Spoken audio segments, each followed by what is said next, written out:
Hello everyone. पिछले video में हमने कहाँ पढ़ा था? पिछले वीडियो में बहुत सारी चीजें कवर कर लिया था। हम लोग पढ़ रहे थे क्या? मिश्रण का पृथक्करण। मिश्रण के पृथक्करण में हमने बहुत सारी विधियां पढ़ी थी। ठीक, कुछ विधियां थे तकनीकी, मतलब टेक्निकल था, कुछ हम लोग बाय हैंडिंग अपने हाथों से कर रहे थे। अपने हाथों से जो हम लोग कर रहे थे उसका सबसे अच्छा एग्जाम्पल हमने क्या दिया था? गेहूं और उसमें मिले हुए कंकड़ को, है ना। उसको हम लोग क्या कर सकते हैं? छानने की विधि से अलग कर सकते हैं। इसका मतलब ये है कि हम उसको जब धोते हैं या जो भी करते हैं उसकी विधि से, और उसको हम लोग किसी हैंड से उसमें से जो भी कंकड़ है उनको भी हम लोग निकालते थे। ठीक, ये सारी चीजें हम लोग कवर कर लिए थे। कुछ वाष्पीकरण भी हमने पढ़ लिया था कि वाष्पीकरण से हम लोग क्या कर सकते हैं, उसको हम अलग कर सकते हैं, उसमें जो खराब पदार्थ होंगे या नहीं, जो मिश्रण है। ठीक, अब हम लोग आगे पढ़ते थे तो हमारा क्वेश्चन भी था, है ना। दो अघुलनशील पदार्थों को हम लोग क्या करेंगे, कैसे अलग करेंगे, या फिर घुलनशील पदार्थ है तो वो कैसे, हम लोग इसको समझेंगे। लेकिन पहले कुछ चीजें पढ़ लेते हैं, उसके बाद इसको समझेंगे। परेशान नहीं होना, जो भी डाउट होगा तो जरूर बताना। ठीक, तो इसमें पहला क्या होगा? दूध से क्रीम कैसे पृथक कर सकते हैं? एक तरीके से तुम्हारा क्वेश्चन ये क्या है? दूध से दूध से क्रीम को कैसे पृथक करें, है ना। ये क्या है? अपने आप में ही ये क्वेश्चंस है, और इस क्वेश्चंस के अकॉर्डिंग हम लोग क्या कर सकते हैं, निकाल पाएंगे कि कैसे हम लोग उसको पृथक कर सकते हैं और कैसे पृथक नहीं कर सकते। ठीक है, तो इसमें हमने क्या पढ़ा कि दूध से क्रीम को कैसे पृथक करें या कर सकते हैं। तो इसमें होता है अपकेंद्रण विधि। अपकेंद्रण विधि सुना है? अपकेंद्रण विधि क्या होती है? अपकेंद्रण विधि का मतलब ये है कि आप किसी चीज को लो, है ना, किसी भी पात्र में कुछ भी लो, लिक्विड जैसा लो, उसको बहुत तेजी से घुमाओ। उसको जब ऐसे से बहुत तेजी से घुमाओगे तो वो क्या होगा, उसमें इसमें जो प्रोसेस चल रही है इसमें ये होगा कि जो हल्के कण है वो क्या हो जाएंगे, ऊपर की तरफ आ जाएंगे, और जो भारी कण है वो नीचे की तरफ बढ़ जाएंगे। ये आपने देखा होगा। या फिर किसी भी मटेरियल को तुम, किसी भी अनाज को, ग्रेन्स को ले लो, तो उसको तुम वाटर में जब क्या करते हो, डिपोजिट करते हो वाटर में, जब उसको डालते हो तो वो क्या करेगा, जो खराब पदार्थ है वो ऊपर बैठ जाएंगे, है ना, जो हल्के होंगे, और जो नीचे होंगे, जो भारी होंगे, वो क्या कर जाएंगे, नीचे बैठ जाएंगे ना। ये समझ में आ रहा है? तो अपकेंद्रण विधि यही है। अपकेंद्रण विधि क्या होती है बेटा? मिश्रण को तेजी से घुमाया जाता है जिससे भारी कण नीचे की तरफ बैठ जाते हैं। तो इसमें क्या लिखेंगे, इस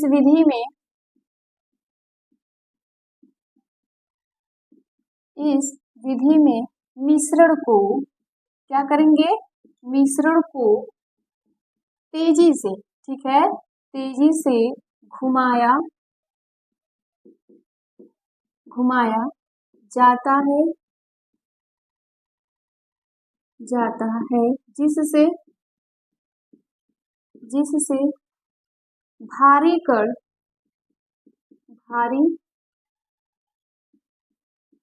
या पदार्थ जो भी तुम कह लो, ठीक, नीचे बैठ जाता है, नीचे बैठ जाता है, एवं हल्के कण, और इसमें क्या होंगे, हल्के कण एवं हल्के कण ऊपर आ जाता है। यही है तुम्हारा अपकेंद्रण विधि। यही क्या है तुम्हारा? अपकेंद्रण विधि है। अब इसमें हम लोग इसके अनुप्रयोग को समझेंगे कि इसका अनुप्रयोग कहाँ कहाँ हम लोग कर सकते हैं। फॉर एग्जाम्पल के लिए समझो, बीमार होते हैं ना, जब बीमार होते हैं तो हम लोग जनरली क्या करवाते हैं, ब्लड टेस्ट करवाते हैं। ठीक, ब्लड जब टेस्ट होता है ना तो इसमें अपकेंद्रण विधि होती है, अपकेंद्रण ही विधि का उपयोग करेंगे। तो हमने क्या समझा था कि जो हमारा मिश्रण होगा, ब्लड हमारा मिश्रण था, ठीक, तो उसको हम लोग बहुत तेजी से घुमाएंगे। अब ये नहीं है कि मैम हाथ से घुमाएंगे, नहीं, मशीन नहीं हाथ से कि हाँ हाथ से घुमा रहे, नहीं, ये काम किसके थ्रू हो रहा है, पूरा मशीनरी ना, मशीन के जरिए होता है। तो ब्लड का जब हम लोग टेस्ट करते हैं तो जो हल्के कण हो जाएंगे वो कहाँ आ जाएंगे, ऊपर आ जाएंगे, जो भारी कण होंगे वो नीचे बढ़ जाएंगे। इससे हमें यही पता चलता है कि हमें डिजीज क्या है या फिर क्या सारी बीमारियां। और यूरिन टेस्ट करवाते हैं, है ना, यूरिन टेस्ट जैसे शुगर के पेशेंट है तो यूरिन टेस्ट भी किसी के द्वारा होता है, अपकेंद्रण विधि के द्वारा होता है। किसके विधि द्वारा होता है? अपकेंद्रण विधि के द्वारा होता है। तो हेडिंग बनाओगे, इसको लिखोगे क्या, साथ ही साथ नोट्स को बनाते चलना। अनुप्रयोग, अनुप्रयोग। और यहाँ पर हम लोग इसका उपयोग और भी जानते हैं, जो हम अपने घरों में यूज करते हैं, है ना। जल्दी से बताओ कि यहाँ पे यूज करते हैं घरों में। डेयरी मिल्क वगैरह देखे हो ना, डेयरी जहाँ पे मिल्क वाला काम होता है, मक्खन मलाई जो भी बनाई जाती है, वहां पे हम अपने घरों में भी तो यही करते हैं। दूध से जब हम मक्खन निकालते हैं ना, तब भी तो यही यूज करते हैं, या फिर जो ऐसे से घुमाने वाला होता है वो हमारे हाथ से होता है, लेकिन उसमें भी हम लोग क्या करते हैं, टेक्निक का यूज करते हैं। अनुप्रयोग ये हो गया। ठीक, कपड़े धोने वाले वॉशिंग मशीन में भी हम लोग क्या करते हैं, इसी का यूज करते हैं।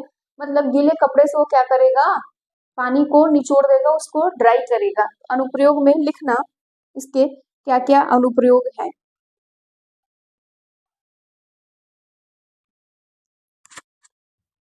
देखो अनुप्रयोग क्या क्या है। जांच प्रयोगशाला से रक्त, ये सब यूरिन वाली बात हो रही है, मतलब ब्लड और यूरिन की जांच में हम लोग करेंगे। डेयरी तथा क्रीम, डेयरी तथा घर में क्रीम से मक्खन निकालने में, क्रीम से जब मक्खन निकाला जाता है तो वहां पे कौन सा यूज किया जाता है, अपकेंद्रण विधि। ठीक, कपड़े धोने की मशीन में भी यही चीज होता है, अपकेंद्रण विधि लगाया जाता है। अब हम लोग नेक्स्ट जो पढ़ेंगे वो पढ़ेंगे चुंबकीय पृथक्करण विधि। चुंबकीय पृथक चुंबकीय पृथक्करण विधि। अब ये क्या होता है, नाम से ही समझ में आ रहा होगा कि ये जब मिश्रण में क्या होगा, चुंबक होगा। मतलब ये बोला जा रहा है कि जो हमारे मिश्रण होंगे उसमें से एक घटक कैसा होगा, चुंबक, जो चुंबक से हटाया जा सके, वो चुंबक की ओर आकर्षित हो, उसी को हम लोग क्या कहेंगे, चुंबकीय पृथक्करण विधि से निकालेंगे। उसका सबसे अच्छा एग्जाम्पल होता है जो कूड़ा कचरा होता है ना। जो कूड़े कचरे होते हैं, आप देखेंगे जब कूड़ा कचरा जहाँ पे इकट्ठा होता है जाता है, तो वहां पे यही विधि लगाया जाता है, चुंबकीय पृथक्करण विधि, ताकि उसमें जो भी लोहे वाली चीजें हैं चुंबक के थ्रू निकल जाए और प्लास्टिक वगैरह सब अलग हो जाए। तो चुंबकीय पृथक्करण विधि समझ में आ रहा है ना, कहाँ पे कचरे वाली चीजों में हम लोग यूज करते हैं। या फिर मान लो तुम्हारा कोई लोहे तत्व हो गया और उसमें गंधक मिलाया गया, गंधक मतलब सल्फर तत्व मिलाया गया, उससे हमें जब लोहा को अलग करना होगा तो हम लोग क्या लगाएंगे, चुंबकीय पृथक्करण विधि, जो कि क्या हो जाएगा, आयरन क्या होता है, लोहा चुंबक की तरफ आकर्षित होता है ना, उसी को हम लोग कहेंगे चुंबकीय पृथक्करण विधि। तो इसमें क्या होगा, इस विधि का उपयोग तब करते हैं, आप लिखेंगे इस विधि का उपयोग तब करते हैं जब मिश्रण के दो घटकों में से, घटक समझ रहे हो ना, दो घटकों में से एक घटक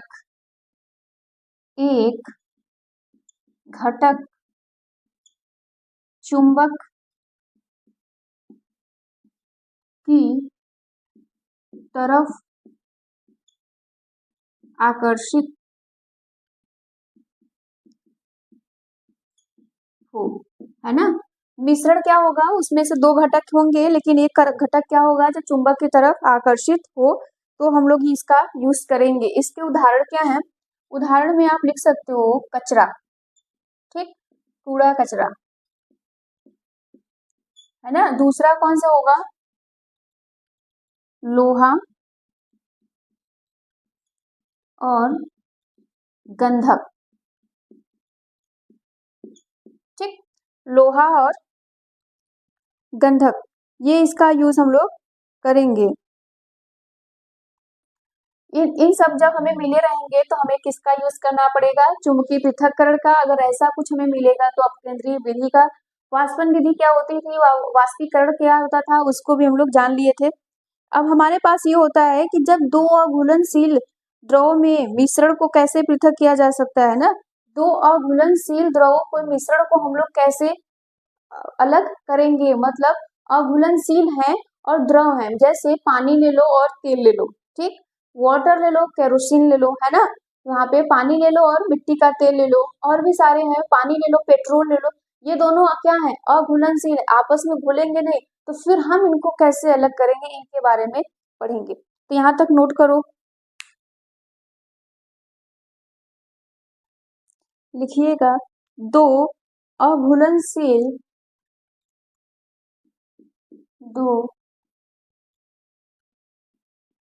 अघुलनशील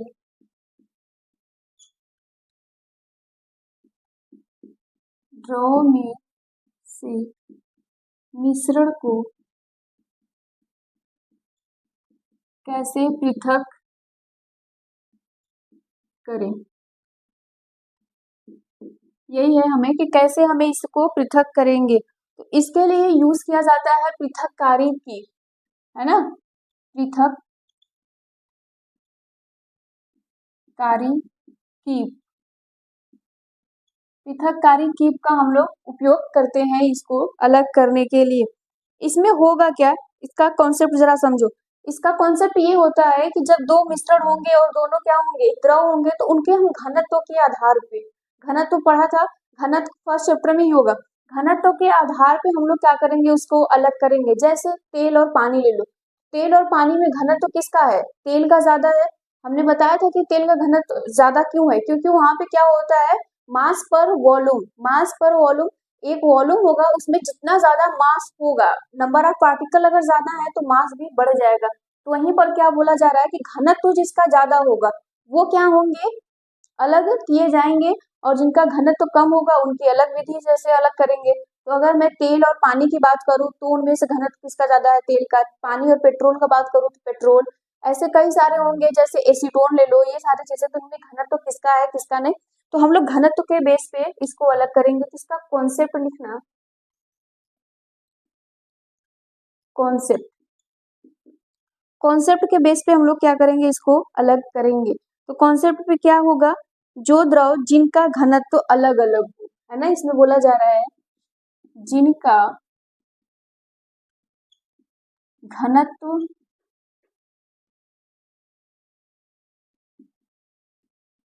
घनत्व अलग अलग हो, ठीक। ऐसे बोला जा रहा है कि इसमें जो मिश्रण होंगे उनका घनत्व क्या होगा, अलग अलग होगा। उन्हें उनके घनत्व के हिसाब से हम लोग क्या करेंगे, अलग करेंगे। उन्हें उन्हें उनके घनत्व के हिसाब के हिसाब से अलग, ठीक, अलग करेंगे। उनके घनत्व के हिसाब से हम लोग अलग करेंगे। उसमें यूज किसका करेंगे, पृथककारी कीप का यूज करते हैं, पृथककारी यूज करते हैं, पृथककारी कीप का, ठीक। उसमें एग्जाम्पल कौन कौन हो सकते हैं, एग्जाम्पल अभी बताए हैं, जैसे जैसे में आप क्या लो सकते हो, पानी, पेट्रोल,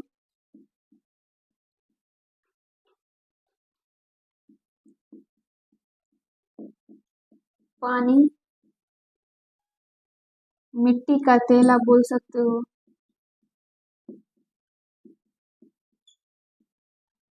पानी और तेल, यहाँ पे केरोसिन हो जाएगा, ठीक। ये सारी चीजें हैं जिनको हम लोग अलग कर सकते हैं। अब आता है क्रोमेटोग्राफी विधि।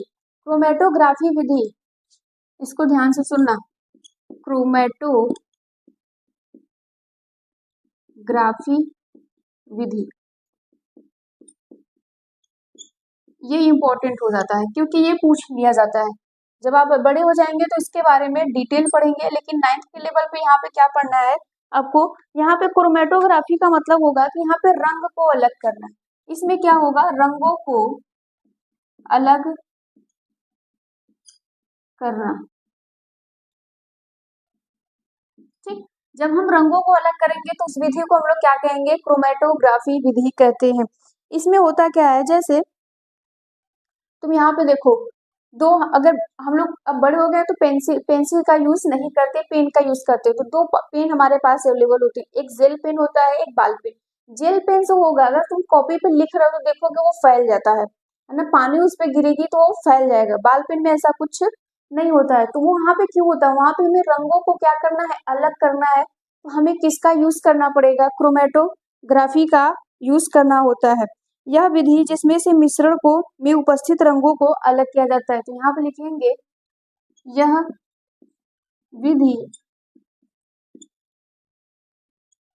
यह विधि तब उपयोग करते हैं जब मिश्रण में से रंगों को अलग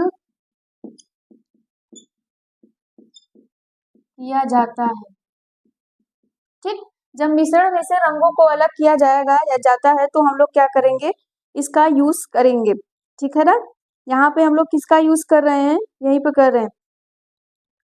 अब मान लो यहाँ पे फिर से दे दिया कि यहाँ पर हम लोग क्या कर रहे थे, पृथककारी कीप का यूज कर रहे थे जब दो अघुलनशील द्रव हमारे पास थे।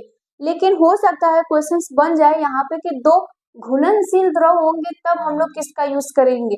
घुलनशील के लिए हम लोग आसवन विधि का यूज करते हैं। आसन मत करना कि जो हम लोग सुबह सुबह प्राणायाम करते हैं वो नहीं, आसवन विधि का यूज करते हैं। आसवन विधि का यूज करने के लिए हम लोग क्या करेंगे, यहाँ पे दो घुलनशील पदार्थ को यूज करेंगे। जैसे पानी ले लो और एल्कोहल, पानी ले लो और एल्कोहल है ना, एल्कोहल मतलब दारू। जब वो दोनों आपस में मिल जाते हैं तो फिर हमें उन्हें दोनों को अलग करना है, तो हम लोग क्या करेंगे, वहां पर अलग करने के लिए हमें क्या करना पड़ेगा, आसवन विधि का उपयोग करना पड़ेगा। आसवन विधि में बहुत सिंपल सी बात होती है, हमें क्या करना होगा, दोनों को मिश्रण को मिला देना होगा, दोनों मिश्रण को मिला देना होगा। फिर एक कंटेनर, एक पात्र लेना होगा जिसको बीकर बोल सकते हो। फिर उसको बर्नर पे चढ़ा दो, बर्नर समझ रहे हो ना, बर्नर नहीं, बर्नर पे उसको हम लोग क्या करेंगे, चढ़ा देंगे। उसको हीट दे दीजिए, मतलब उसको फ्लेम दे दीजिए, लाइट जला दीजिए, ऑन कर दीजिए, जो भी आप बोल लो। तो वहां पे जब हम लोग उसको गर्म करेंगे तो उसमें से जो स्टीम होगी है ना, भाप जब बनेगी, एक नली हम लोग लगा देते हैं दूसरे कंटेनर में। जैसे वो नली टकराएगी, अब तुम जान रहे हो कि जब तुम फुल स्पीड से जा रहे हो और तुम किसी से टकरा जाओगे, जब तुम टकराओगे तुम्हारी एनर्जी कम हो जाएगी, तुम्हारी एनर्जी क्या हो जाएगी, कम हो जाएगी। तो वैसे ही हम लोग नली में लेते हैं, जैसे वो स्टीम आता है, टकराता है, टकराएगा तो उसकी एनर्जी कम हो जाएगी, वो धीरे धीरे ठंडा होने लगेगा। क्या होने लगेगा, धीरे धीरे ठंडा होने लगेगा। फिर दूसरे बर्तन में उसको क्या कर सकते हो, कलेक्ट कर सकते हो। किसी भी एनसीईआरटी बुक में या साइड बुक में वैसा कुछ बना होगा, आप चाहो तो उसको पढ़ लेना। वो बहुत ज्यादा इंपॉर्टेंट नहीं है जैसे कि वो पूछा ही जाए, लेकिन जानते रहोगे होगा क्या। तो वहां पे किसका यूज करते हैं हम लोग, आसवन विधि का यूज हम लोग करते हैं। तो इसको लिखना है तो लिखो, देखिए यहाँ पे क्या होगा, दो घुलनशील द्रवों के मिश्रण को कैसे पृथक कर सकते हैं। तो इसमें कौन होगा, आसवन विधि होगी। आसवन विधि से हम लोग अलग करेंगे जब दोनों द्रवों के क्वथनांकों में अधिक अंतर हो। क्वथनांक का मतलब समझ रहे हो ना, बॉइलिंग पॉइंट, तापमान उसका क्या हो जाएगा, अधिक अंतर हो, तो हम लोग इस विधि का उपयोग करते हैं, किसका, आसवन विधि का। एग्जाम्पल के लिए लो, एग्जाम्पल के लिए पानी और एल्कोहल, ठीक, एल्कोहल ये हो गया। दूसरा हो गया पानी और एसीटोन।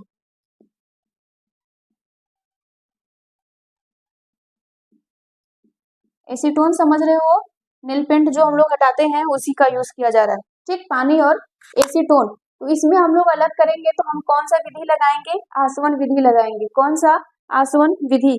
तो यहाँ पे जो एल्कोहल का होता है क्वथनांक, वो होता है 56 डिग्री सेल्सियस, मतलब इतने पर वो क्या करने लगेगा, भाप बनना शुरू हो जाएगा उसका क्वथनांक। तो हम लोग क्या करेंगे,